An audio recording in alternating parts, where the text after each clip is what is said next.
देखिए बच्चों, आज हम लोगों का जो टॉपिक है वो है कोरोजन। कोरोजन जो टॉपिक होता है वो आप लोगों का क्लास 10 सीबीएसई में जो पहला चैप्टर है उसका सबसे लास्ट टॉपिक आता है, जिसमें कोरोजन एंड डेंसिटी आता है। आप लोगों ने ये नाम सुना होगा, कोई पहली बार आप कोरोजन वर्ड नहीं सुन रहे होंगे। आपने अगर कोरोजन वर्ड नहीं सुना होगा तो आपने एक नया नाम सुना होगा, जिसे हम जानते हैं किस नाम से, रस्टिंग के नाम से। तो मेरे सामने एक वर्ड आता है, या तो मैं कोरोजन कहूंगा या तो मैं क्या कहूंगा, रस्टिंग कहूंगा। अब कोरोजन और रस्टिंग थोड़ा एक एग्जांपल देखो, यहाँ पे समझ में आ रहा होगा। आप देखो यहाँ पर ये जो एक आयरन का आर्टिकल पड़ा हुआ है, इसके ऊपर धीरे धीरे धीरे धीरे कोरोजन जो है वो हो रहा है। नहीं तो आप यहाँ पर एग्जाम्पल देखो, इस तरीके के कई सारे प्रैक्टिकल एग्जाम्पल तुम डेली लाइफ में देखते हो। तुमको अपने सराउंडिंग में बहुत सारे ऐसे एग्जाम्पल दिखते हैं जहां पर आपको कोरोजन देखने को मिल जाता है। एक्चुअली जब मैं बात करता हूं कि कोरोजन होता क्या है, तो डेफिनेशन से पता चल रहा है कि कोरोजन का मतलब होता है किसी भी मेटल की, देखिए मैंने वर्ड कौन सा बोला, कोई भी मेटल, किसी भी मेटल की जो सरफेस होती है, अपर सरफेस होती है, वो धीरे धीरे क्या होने लगती है, डिस्ट्रॉय होने लगती है। वो स्लो ईटिंग अप होने लगता है, खराब होने लग जाता है। तब जब उसको काफी समय के लिए हम लॉन्ग टाइम के लिए ओपन रख देते हैं। ये जो प्रोसेस है स्लो ईटिंग अप की, ये जो प्रोसेस है खराब हो जाने की, किसका, मेटल का, इस प्रोसेस को हम क्या नाम देंगे मेरा प्यारा बच्चा, कोरोजन नाम देंगे। चलिए मैं बताता हूं। आप ऐसे कह सकते हो कि corrosion can be define as the process, आप दूसरी तरीके से भी इसकी डिफिनेशन बोल सकते हो कि कोरोजन जो होता है वो एक प्रोसेस है। किस चीज की प्रोसेस है, प्रोसेस ऑफ डिस्ट्रॉय, डिस्ट्रक्शन। या फिर आप कह सकते हो कि ये प्रोसेस होता है, किस चीज की प्रोसेस होता है, प्रोसेस ऑफ डिटोरेशन।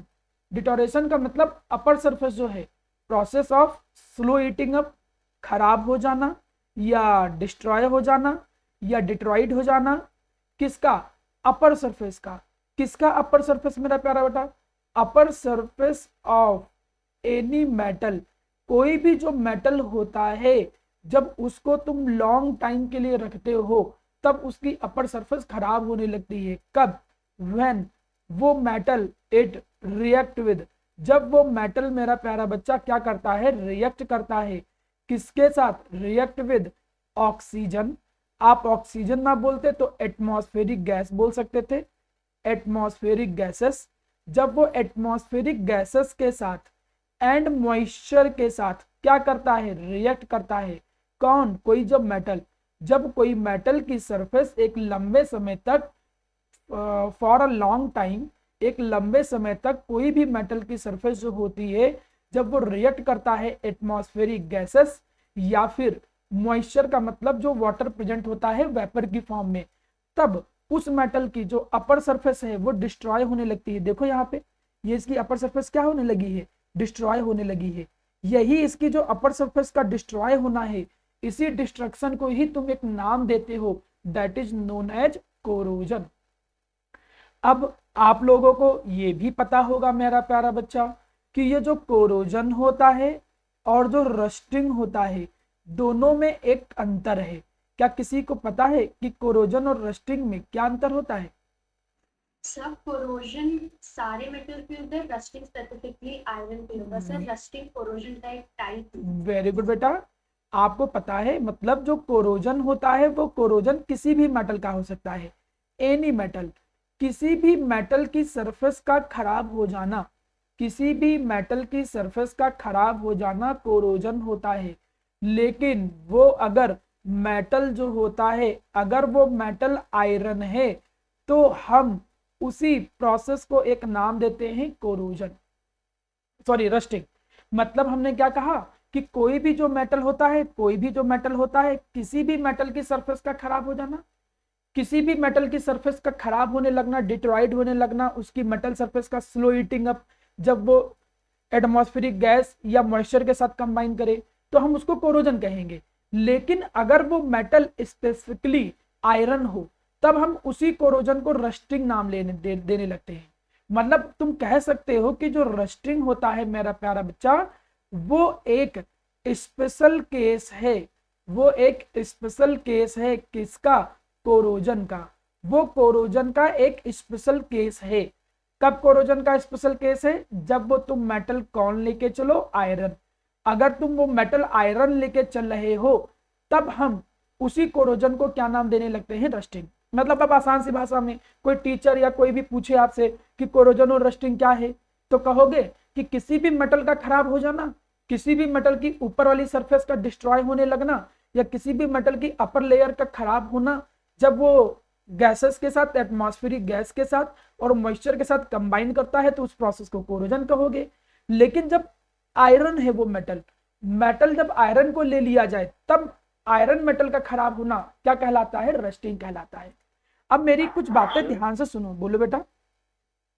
ऊपर वाली लेयर खराब होगी। हाँ, अपर लेयर ही केवल खराब होती है। अभी समझ में आएगा, परेशान मत हो, पूरा लेक्चर होने दो, समझ में आने लगेगा। अब कोई भी मेटल जो खराब होती है उसके लिए, या जो रस्टिंग होता है या कोरोजन के लिए, दो चीजें बहुत जरूरी है। कौन दो चीजें बहुत जरूरी है? एक चीज जो जरूरी है वो मॉइस्चर, मतलब वाटर की प्रेजेंस, ये बहुत जरूरी है।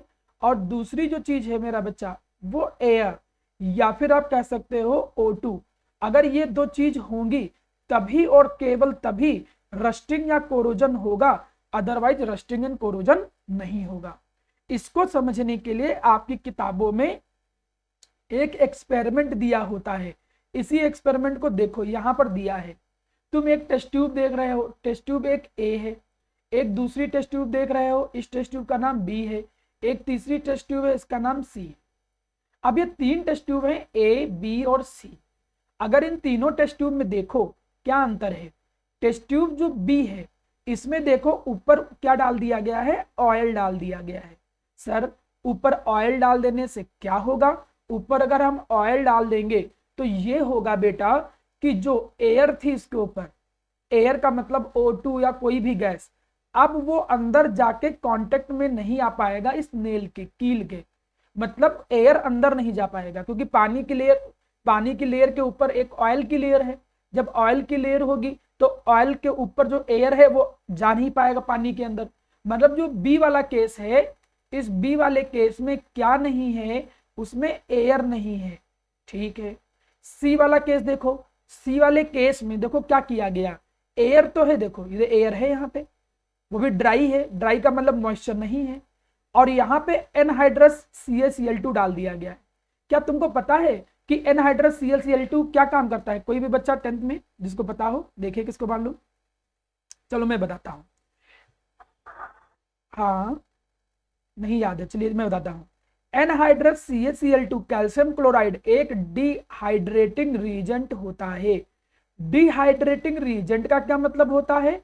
डिहाइड्रेटिंग रीजेंट का मतलब होता है जो मॉइस्चर को एब्जॉर्ब कर ले, मतलब जो मॉइस्चर को ना लाने दे। देखो तुम लोगों ने कई बार कुछ इलेक्ट्रॉनिक्स मंगाए होंगे, मोबाइल या कोई भी इलेक्ट्रॉनिक्स, तो देखा होगा शायद कभी कि उसका बॉक्स वॉक्स खोलो तो बॉक्स खोलने पे एक पैकेट पड़ा रहता है, एक छोटा सा पैकेट पड़ा रहेगा, उस छोटे से पैकेट के अंदर छोटी छोटी गोलियां पड़ी होती है। क्या किसी बच्चे ने ऐसा देखा है कभी? कोई इलेक्ट्रॉनिक्स के सामान के अंदर कोई पैकेट, टीवी भी खरीदो या कुछ भी? Yes sir. Very good, very good. तो वो भी क्या होते हैं? वो भी डिहाइड्रेटिंग रीजेंट होते हैं। वो मॉइस्चर को एब्जॉर्ब कर लेते हैं, जिससे उस इलेक्ट्रॉनिक्स के पास मॉइस्चर ना जा पाए। मॉइस्चर चला जाएगा तो इलेक्ट्रॉनिक्स खराब हो जाएंगे आइटम, इसीलिए डिहाइड्रेटिंग रीजेंट यूज किया गया था। तो एनहाइड्रस CaCl2, कैल्शियम क्लोराइड सूखा, एनहाइड्रस का मतलब सूखा, ड्राई। ये जो एनहाइड्रस कैल्शियम क्लोराइड है ये मॉइस्चर को एब्जॉर्ब कर लेगा। पहले तो सुनिए, पहले केवल पूरा लेक्चर सुनिए ध्यान से, फिर मैं सारे डाउट बताऊंगा। मैंने क्या कहा कि इस टेस्ट ट्यूब के अंदर पहले कोई मॉइस्चर था भी नहीं, पहले से भी कोई मॉइस्चर नहीं था, मतलब एयर जो थी वो वेट नहीं थी, वो ड्राई थी। अगर थोड़ी बहुत होगी भी तो ये कैल्शियम क्लोराइड क्या कर लेगा? उस मॉइस्चर को एब्जॉर्ब कर लेगा।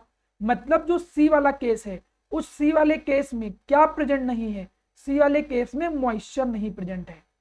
और जो पहला केस है देखो, इसमें वाटर भी है, वाटर भी है, और पहले वाले केस में एयर भी है, दोनों चीजें हैं। अब मेरा आपसे क्वेश्चन ये है कि आप हमें ये बताओ इन तीनों केस में से रस्टिंग जो होगा वो किस में होगा? वेरी गुड बेटा, ए में। देखिए जिसके मन में जो एक्स्ट्रा डाउट आ रहे हैं वो लेक्चर कंप्लीट होने के बाद आप पूछ लीजिएगा, क्योंकि हो सकता है कि आपका डाउट अगले लेक्चर में मैं बता दूं, या मतलब अगले 2-3 मिनट में मैं एक्सप्लेन कर दूं। इसलिए सारे डाउट कॉपी में लिखते चलिए, जितने भी डाउट हैं एक साथ में रिजॉल्व करूंगा। अब आपने कहा कि ए में रस्टिंग होगा, ए में कोरोजन होगा। मेरा क्वेश्चन ये है कि बी में कोरोजन क्यों नहीं होगा?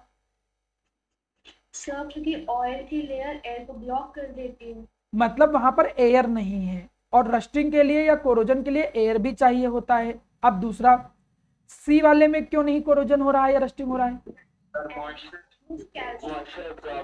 वेरी गुड बच्चों, मतलब उसमें मॉइस्चर एब्जॉर्ब हो जा रहा है, मॉइस्चर नहीं है। रस्टिंग या कोरोजन केवल तभी होगा जब दोनों चीज होंगी। कौन दोनों चीज? मॉइस्चर तो हो ही, प्लस एयर भी प्रेजेंट हो। जब मॉइस्चर और एयर दोनों होंगे, रस्टिंग या कोरोजन तभी होगा। अगर दोनों में से कोई भी एक चीज नहीं है तो रस्टिंग या कोरोजन नहीं होगा।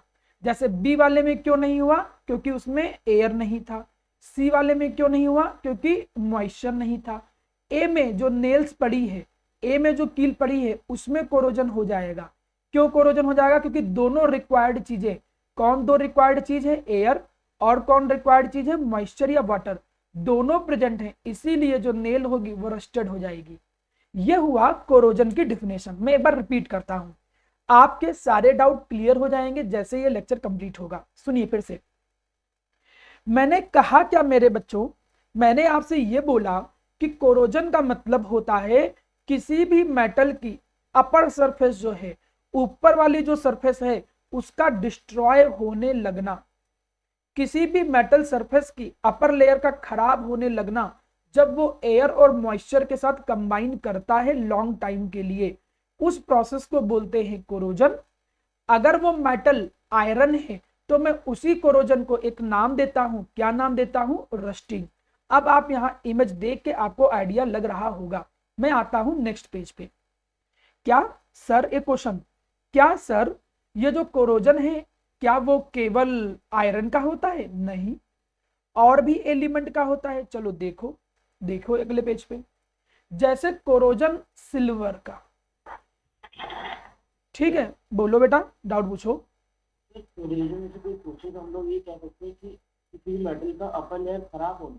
बिल्कुल बेटा, वही तो मैं बोला हूं, और टेंशन ना लो, मैं सारे डाउट एक साथ पूछूंगा, जितने भी कॉपी में लिखते चलो, एक साथ क्लियर करेंगे, ठीक। सबसे पहले अब कोरोजन इन सिल्वर। अब मुझे माना सिल्वर का कोरोजन देखना है, तो आपने घरों में एक प्रैक्टिकल एग्जांपल देखा होगा, मम्मी की पायल।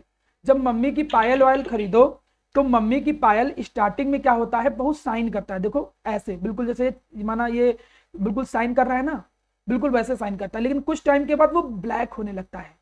जैसे ऊपर ये मग देखो, इस जग को देखो, पहले बहुत साइन कर रहा है, फिर अचानक उसके ऊपर मेटल की, बड़ा माइक बंद करो जिसका भी माइक ऑन है, माइक जब मैं बोलूं क्वेश्चन तभी बोलिए, ओपन करिएगा।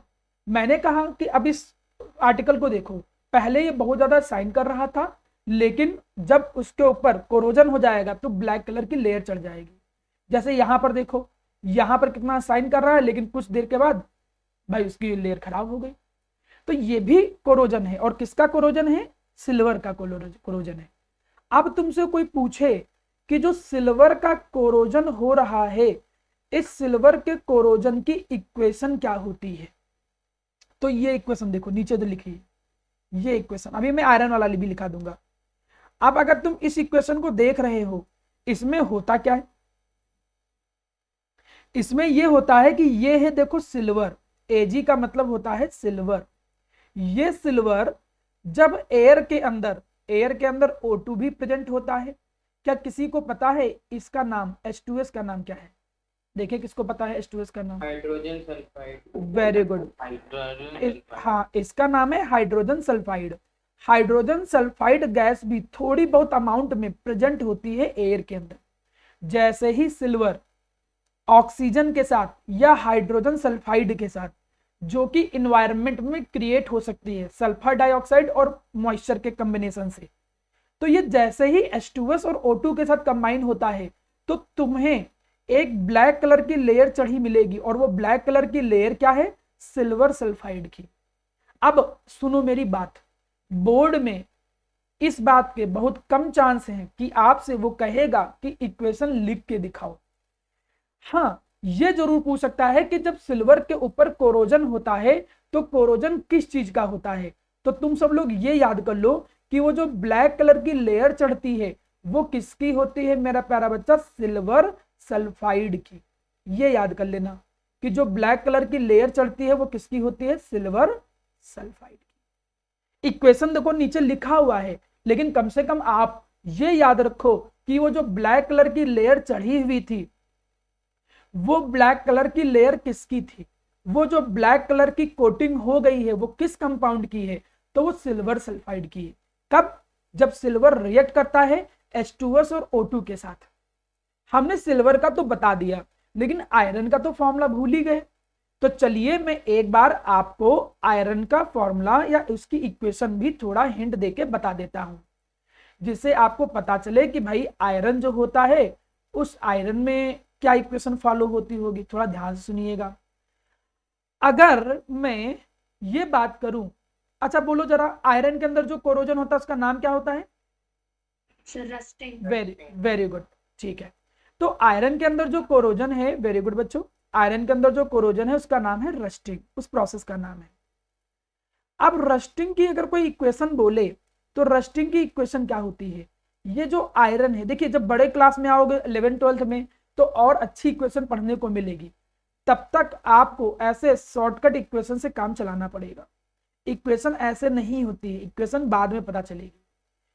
जैसे आयरन है, ये आयरन मॉइस्चर और ऑक्सीजन के साथ कंबाइन करके जो मिलता कहां से है, एयर से, उसके साथ कंबाइन करके वो बनाता क्या है, वो बनाता है Fe2O3 dot XH2O। Sir x का मतलब क्या है, ये वेरिएबल है, ये वेरी करता है, 2H2O 3H2O कुछ भी हो सकता है। तो हम फॉर्मूला ऐसे ही लिखेंगे, बोर्ड के लेवल में नहीं जरूरत पड़ती है, लेकिन तब भी तुम लोग एक्स्ट्रा नॉलेज के लिए याद रखो। ये जो बन रहा है कंपाउंड, हाँ बोलो बेटा। यहाँ पे डॉट तो लगा है, बता दे रहा हूं, मैं बता दे रहा हूं, ठीक। डॉट का मतलब होता है कभी कभी ये वाटर मॉलिक्यूल जुड़े हैं, जैसे कॉपर सल्फेट के साथ 5 मॉलिक्यूल वाटर के जुड़े होते हैं, तो ये 5 मॉलिक्यूल जो जुड़े होते हैं उसको कुछ अलग से रिप्रेजेंट किया जाता है। अब ये रिप्रेजेंटेशन क्या चीज है, ये अभी जब आगे अगले चैप्टर पे आप आओगे मेटल नॉन मेटल में, तब मैं बॉन्ड बताना सिखाऊंगा कि बॉन्ड बनते कैसे हैं।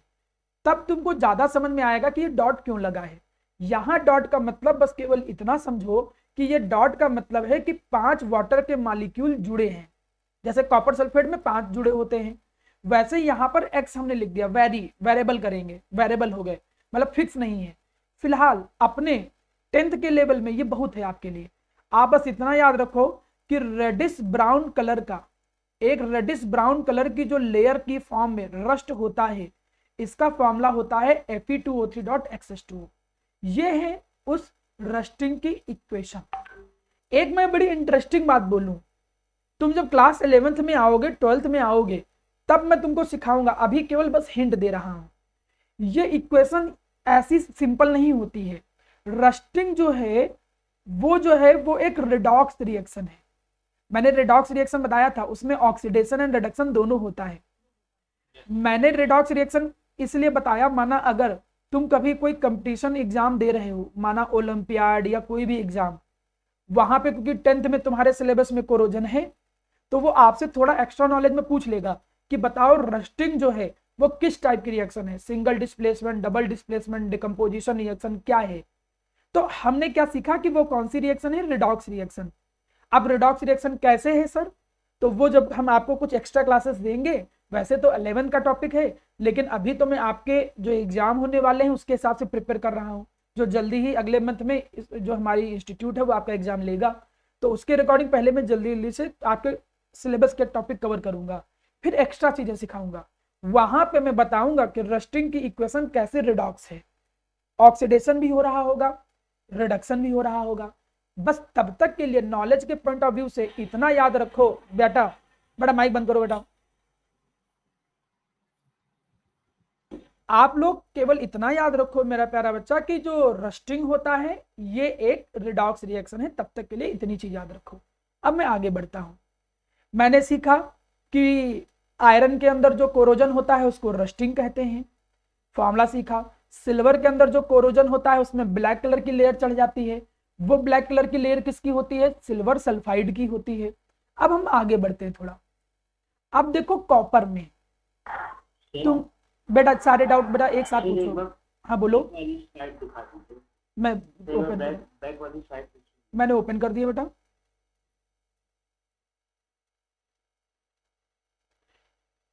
अभी मैं पूरा रिवीजन कराऊंगा, टेंशन ना लो, एक बार कंटेंट हो जाने दो, पूरा कंप्लीट हो जाने दो, फिर सारे आपके डाउट और सारे एक बार पूरा रिवीजन कराऊंगा, इसलिए एक बार सुनते चलो केवल, ठीक। अब दूसरी बात समझो। दूसरी चीज मेरा प्यारा बच्चा क्या है? Corrosion in copper.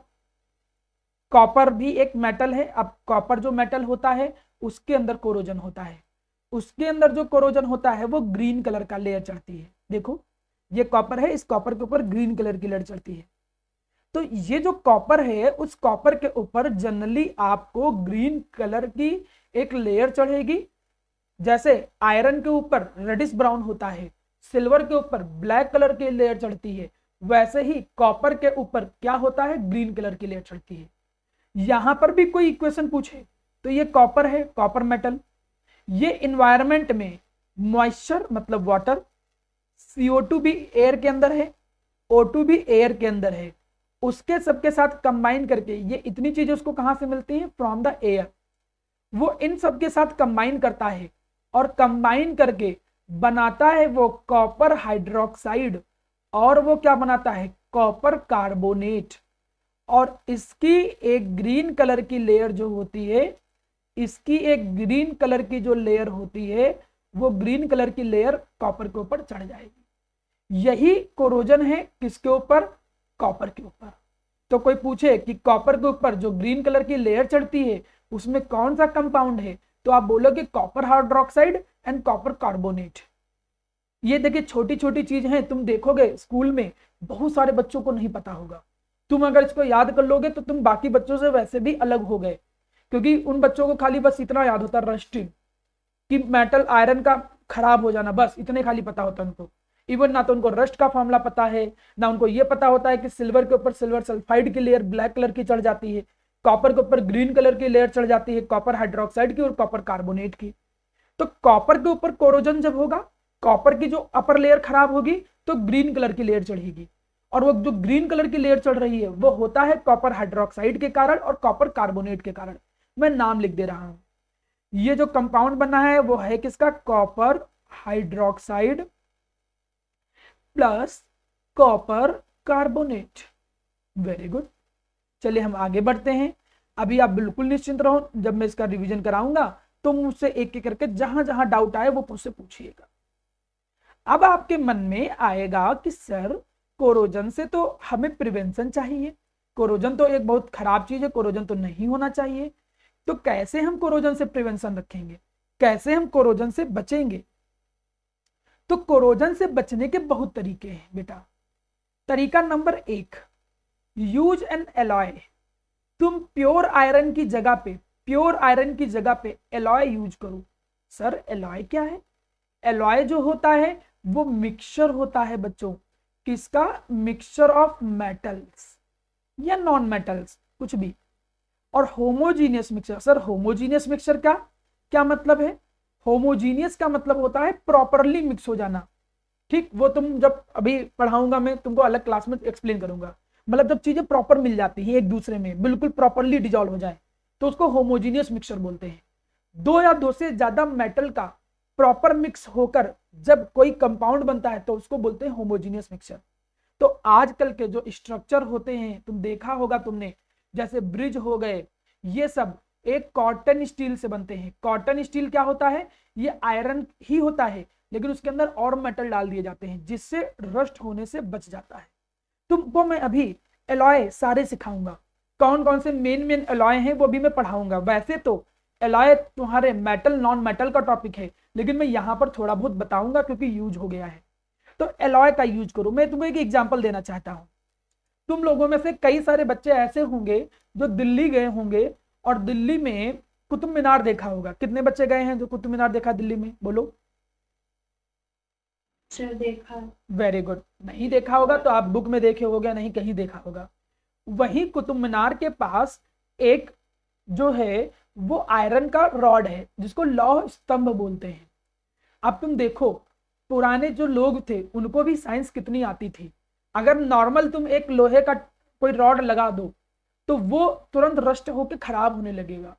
उसके लगे हुए कई 100 साल हो गए हैं, लेकिन उसके बावजूद भी वो खराब नहीं हुआ है, क्योंकि उसके अंदर कई सारे और भी मेटल मिलाए गए हैं, जिस मेटल के मिलाने से उसमें रस्टिंग नहीं हुई।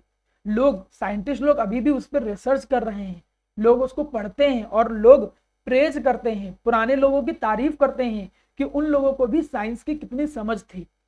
तो एलॉय बना देने से या एलॉय का यूज करने से, 2-3 मेटल के मिला देने से ये जो रस्टिंग वाली प्रॉब्लम है इससे हम बच जाते हैं। दूसरा देखो, ये पहला तरीका है रस्टिंग से बचने का। दूसरा तरीका, अप्लाई ऑयल या ग्रीस। तुम ऑयल या ग्रीस अप्लाई कर दो। जैसे यहां देखो, हम ऑयल या ग्रीसिंग कर देते हैं तो ऑयल या ग्रीसिंग से क्या होता है कि कोरोजन के थोड़े बहुत चांस बच जाते हैं। पेंट कर देते हैं, ऐसे ही पेंटिंग कर सकते हैं। हाँ बोलो बेटा। सर मेटल कोरोजन तो हर एक किसी मेटल की हो सकती है, हाँ। मेटल तो हो सकता है। बिल्कुल तो सर वो उससे क्यों नहीं होगा एलॉय से? बेटा, Limitation लिखा हर है, जल्दी है। नहीं बेटा, जरूरी नहीं कि कोरोजन हर मेटल का हो ही जाए। हर मेटल की अपनी अपनी प्रॉपर्टी होती है। बहुत सारे मेटल बहुत कम रिएक्ट करते हैं, बहुत लोग रिएक्ट ही बहुत कम करते हैं। क्या तुमने सुना नहीं है, जैसे लेड हो गया या बहुत सारे एलिमेंट ऐसे हैं जो बहुत कम रिएक्टिव होते हैं। ऐसा मत सोचो कि सारे के सारे मेटल बहुत जल्दी खराब हो जाएंगे, नहीं। कोरोजन होता है कई सारे मेटल का, लेकिन हर मेटल का कोरोजन हो ये जरूरी नहीं। बहुत सारे मेटल ऐसे होते हैं जो रिएक्ट नहीं करते हैं, तो इसीलिए मेटल के मिक्स कर देने से फायदा हो जाता है। चलिए आगे देखते हैं। हम अगर उनको प्रॉपरली स्टोर करें, प्रॉपरली स्टोर करने से क्या फायदा हो जाता है कि भाई ऐसी जगह पे स्टोर करें जहां मॉइस्चर ना हो, हम ऐसी जगह पे स्टोर करें जहां पे एयर ना हो, तो उससे क्या होगा कि कोरोजन होने के चांस ही नहीं होंगे। ये भी एक तरीका है। एक तरीका है गैल्वेनाइज करना, इसको बोलते हैं गैल्वेनाइजेशन। इसको मैं अलग से पढ़ा रहा हूं अभी, अगली जब तुम वो देखोगे स्लाइड तो उसमें गैल्वेनाइजेशन दिया गया है, तो परेशान मत हो।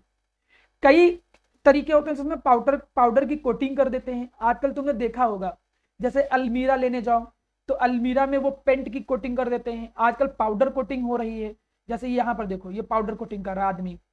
पाउडर कोटिंग करने से क्या होता है कि जो कांटेक्ट होता है मॉइस्चर का मेटल के साथ वो हट जाएगा, एयर मेटल के डायरेक्ट कांटेक्ट में नहीं आएगा। इससे भी रस्टिंग होने से बच जाते हैं। तो हमने कितने तरीके देखे। हमने देखा कि रस्टिंग से बचना है तो तुम एलॉय यूज कर सकते हो, रस्टिंग से बचना है तो ऑयल यूज कर सकते हो, ग्रीसिंग यूज कर सकते हो, पेंट यूज कर सकते हो, पेंट यूज कर सकते हो, प्रॉपरली स्टोर कर सकते हो, गैल्वेनाइजेशन कर सकते हो। क्या होता है बता रहा हूं अभी, पाउडर कोटिंग कर सकते हो। ये कई सारे तरीके हैं। चलिए मैं आगे आता हूं। अब आया है गैल्वेनाइजेशन। मैंने एक वर्ड बोला गैल्वेनाइजेशन। गैल्वेनाइजेशन का मतलब क्या होता है सर? गैल्वेनाइजेशन का मतलब होता है कोटिंग ऑफ आयरन। आयरन जो आर्टिकल होता है, जो आयरन आर्टिकल है, आयरन आर्टिकल का हो या आयरन का जो ऑब्जेक्ट है या आयरन का जो मटेरियल है, by zinc metal. Zinc metal मतलब जो जिंक मेटल होता है, जिंक, जिंक नाम सुना होगा, जडन, हम उसकी कोटिंग कर देते हैं आयरन के ऊपर। आयरन के ऊपर उसकी कोटिंग कर देंगे तो उस प्रोसेस को बोलेंगे। या आप दूसरे तरीके से ऐसे कह सकते हो क्या कि galvanisation can be defined as the process of coating, the process of coating of zinc metal, zinc metal की कोटिंग करना over the iron metal. Iron metal के ऊपर जिंक की कोटिंग करना, उस प्रोसेस को हम क्या कहेंगे? जिंक की कोटिंग करने को क्या कहेंगे? गैल्वेनाइजेशन। अच्छा, उससे होगा क्या? देखो ये जो कार इंडस्ट्री नहीं होती, कार इंडस्ट्री, तुम देखते हो कि कार घर के बाहर भी खड़ी रहती है, कार कहीं भी धूप बारिश सब देखता है तो रस्टिंग तो चांस बढ़ जाएंगे। देखो उसीलिए मैंने एक यहाँ पर GIF डाला है। इसमें तुम देख रहे होगे कि कार जो है वो पूरी की पूरी देखो जिंक मेटल के अंदर डाल दी गई, उसका गैल्वेनाइजेशन किया जा रहा है। जब उसका पूरा उसके अंदर हमने डुबो दिया ना, तो उससे क्या होगा कि एक लेयर चढ़ जाएगी। किसकी लेयर चढ़ जाएगी? जिंक की। तो जिंक की लेयर चढ़ने से फायदा क्या है? देखो तुम खुद देखो, जिंक की लेयर जब नहीं चढ़ाया तो रस्टिंग हो गया, जिंक की लेयर चढ़ा दिया तो रस्टिंग से बच गए। यहां पर भी देखो जिंक की लेयर चढ़ा दी गई है। सर जिंक की लेयर चढ़ाने से क्या फायदा हो जाता है? जिंक की लेयर चढ़ाने से फायदा देखो सभी लोग जल्दी से। हमने कहा कि माना ये आयरन की एक रॉड है, इस आयरन की रॉड के ऊपर जब हम क्या करेंगे, जिंक की कोटिंग कर देंगे। चलिए सर हम जिंक की कोटिंग कर दिए, तो हमने क्या कर दिया, जिंक की कोटिंग कर दिया। ये है जिंक, जिंक की कोटिंग कर दिया। तो जैसे ही जिंक की कोटिंग करते हैं प्यारा बेटा, तो जिंक जो है वो मोर रिएक्टिव है, वो मोर रिएक्टिव है, more reactive than iron. It self, ये खुद क्या करेगा, इट सेल्फ रिएक्ट विद, ये खुद क्या करेगा, react with moisture and air and get destroyed, और खुद क्या हो जाएगा, खराब हो जाएगा। बट प्रिवेंट आयरन, लेकिन वो आयरन को क्या कर देगा, प्रिवेंट कर देगा फ्रॉम रस्टिंग। किससे प्रिवेंट कर देगा, रस्टिंग से प्रिवेंट कर देगा। इसीलिए इस मेथड का एक नाम और है, इसको कहते हैं सैक्रिफिशियल मेथड, सैक्रिफिशियल मेथड। अब समझो, अभी तुमने जल्दी में एक न्यूज देखा होगा कि एक आदमी था जिसने क्या कहा कि कोरोना से बचने के लिए क्या किया कि जो 85 की एज के आसपास था, उसने अपना बेड किसी और को दे दिया, उसने अपना त्याग किया केवल बचाने के लिए। जिंक भी वही काम करता है। जिंक की जब कोटिंग कर देते हैं ना आयरन के ऊपर, तो जिंक खुद खराब हो जाता है, खुद वो वाटर और मॉइस्चर से कंबाइन कर लेगा और खुद दूसरे कंपाउंड में कन्वर्ट हो जाएगा, लेकिन आयरन को बचा लेगा। मन में क्वेश्चन आएगा, सर ऐसे तो जिंक खराब हो जाएगा फिर, तो उसको खराब होने में टाइम लगता है, ऐसा नहीं कि तुरंत जल्दी जल्दी कंबाइन कर लेगा। उतने टाइम के लिए तो वो बचा लिया ना उसने, 10 साल 12 साल 15 साल बचा लेगा। अब तुम कोई कार खड़ी कर दो, 10 साल तक उसका यूज ही ना करो, उसकी सर्विसिंग ही ना करो, तो रस्टिंग तो हो ही जाएगी। ये थोड़ी कि तुमने चढ़ा दी कोटिंग तो जिंदगी भर के लिए प्रिवेंशन हो गया। एक बार जहां जिंक की लेयर हटी तो फिर से कोरोजन होने लगेगा। तो गैल्वेनाइजेशन से ये फायदा है।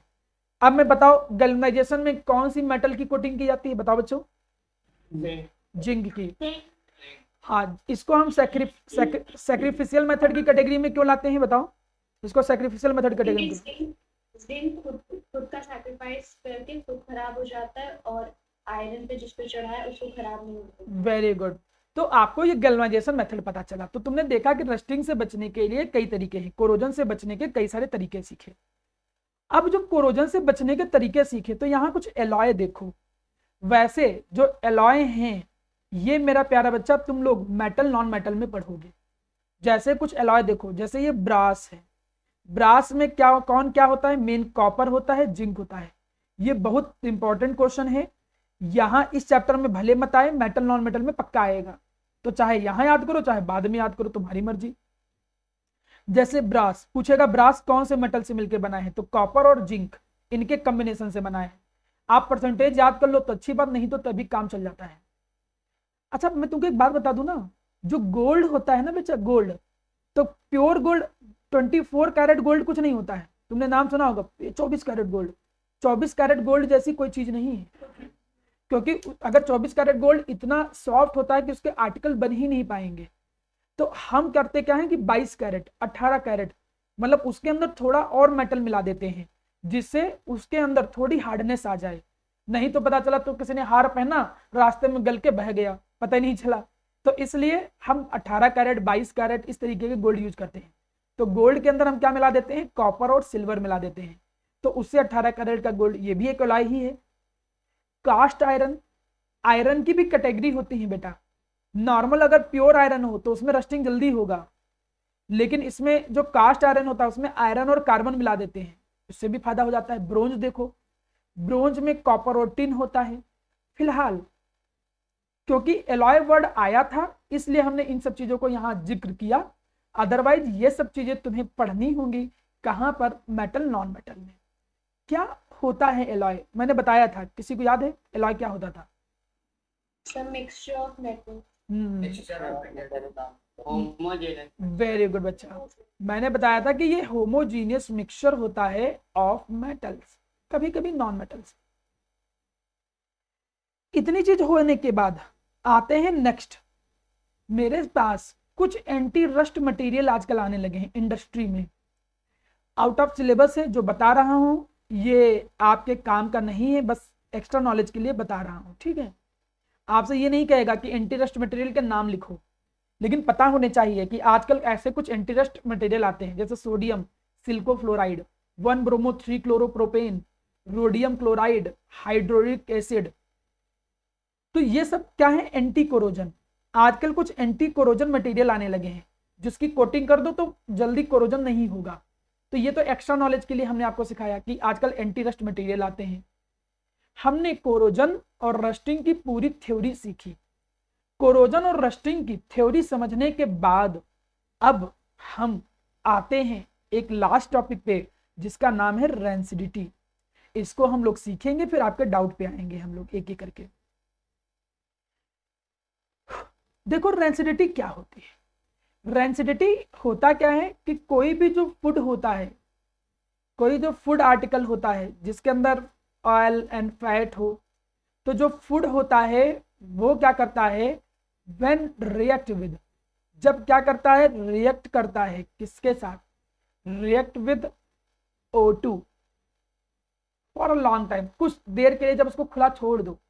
तो जब कोई भी ऐसा फूड या आर्टिकल जिसके अंदर फैट एंड ऑयल होता है उसको काफी देर के लिए खुला छोड़ दो, then it produce a smell.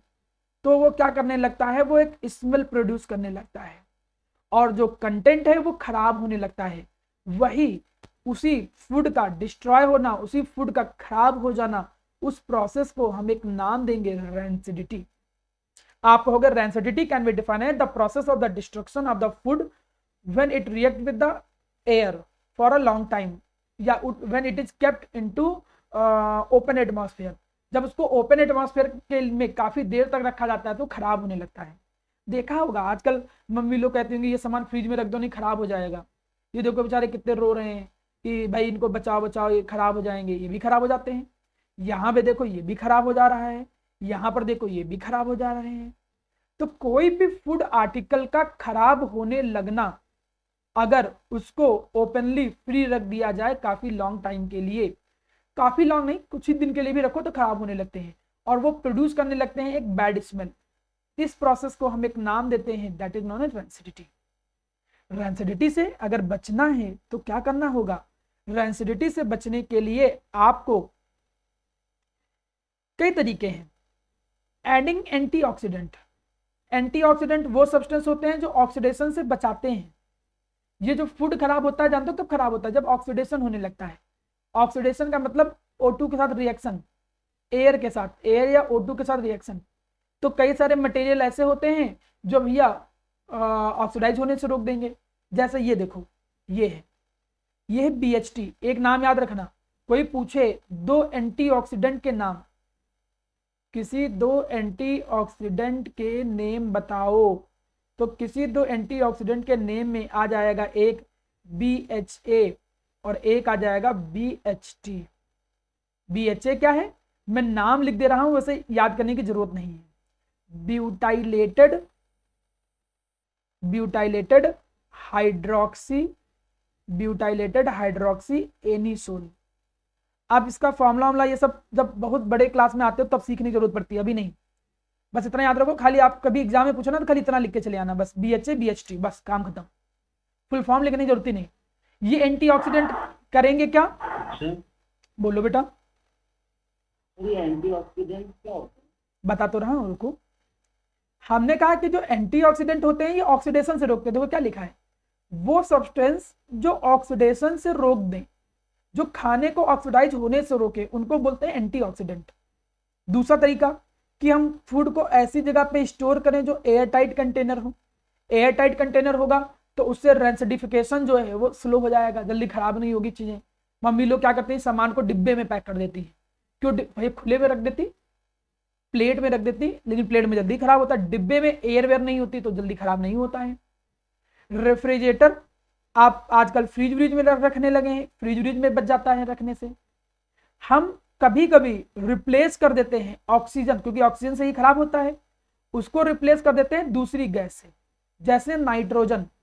मैं एक एग्जांपल दूं, जैसे चिप्स, तुम लोग बहुत चिप्स खाते होगे, तो चिप्स के अंदर करते क्या है वो लोग कि ऑक्सीजन को रिप्लेस कर देते हैं। किससे रिप्लेस कर देते हैं? नाइट्रोजन से। एग्जाम में आता भी है कभी कभी कि बताओ जो चिप्स के पैकेट होते हैं उनमें हम नाइट्रोजन गैस क्यों भरते हैं?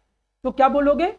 For prevention of rancidity, rancidity से बचने के लिए हम नाइट्रोजन भर देते हैं। रैंसिडिटी का मतलब है कि किसी भी फूड का ऑक्सीडाइज होकर बैड स्मेल क्रिएट करने लगना, उस प्रोसेस को बोलेंगे रैंसिडिटी। रैंसिडिटी से बचने के लिए या तो एंटीऑक्सीडेंट यूज करो, या तो एयर टाइट कंटेनर में रखो, या रेफ्रिजरेटर में रखो, या फिर उसको कोई ऐसी गैस से रिप्लेस कर दो O2 को जो रिएक्ट ना करती हो खाने के साथ, जैसे नाइट्रोजन। इस तरीके से रैंसिडिटी से बचने के बहुत सारे तरीके आपके सामने हैं। अब मैं इस कंटेंट को कंप्लीट करता हूं।